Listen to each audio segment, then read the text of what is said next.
अस्सलाम वालेकुम अज़ीज़ तलबा व तालिबात। मैं जावेद अहमद शाह आपके साथ। बच्चों, 7वीं जमात की उर्दू की किताब है। सबक का नाम है श्रीनगर से करगिल तक। सबक हमने पढ़ा है, इसके अल्फाज माने सवालात वगैरह हमने देखे हैं। आज जो है वो हमारा है तलाश कीजिए और माने मालूम कीजिए। कुछ मुहावरा दिए गए हैं, उनके बारे में हमें जानकारी चाहिए। सफ़ा नंबर है 75। सवाल इस तरह है, चार चांद लगना आसमान को छूना मुहावरे हैं। आप सबक में मौजूद इसी तरह के 5 मुहावरे तलाश कीजिए और इनके माने लिखिए। चार चांद लगना और आसमान को छूना, ये मुहावरे दिए गए हैं। हमने सबक में और 5 मुहावरे ढूंढने हैं और उनके माने देखने हैं। हम इधर लिखते हैं दिन दुगना रात चुगना, मतलब होता है बहुत ज़्यादा या दिन रात तरक्की करना।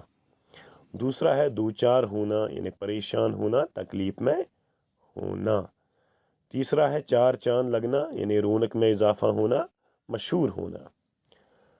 आसमान को छूना, बहुत ऊंचा आसमान से बातें करना। पांचवा है सरब फलक, यानी आसमान तक होना, यानी बहुत ऊंचा होना। इसके अलावा भी यहाँ दो तीन और है। अकीदत के फूल चढ़ाना, यानी बहुत एहतराम करना। इसके बाद है सोने की चादर चढ़ाना, यानी सुनहरे रंग का दिखाई देना। लेकिन हमने सिर्फ 5 लिखने हैं, तो वो 5 आपके सामने है। खुदा हाफिज़। अस्सलाम वालेकुम।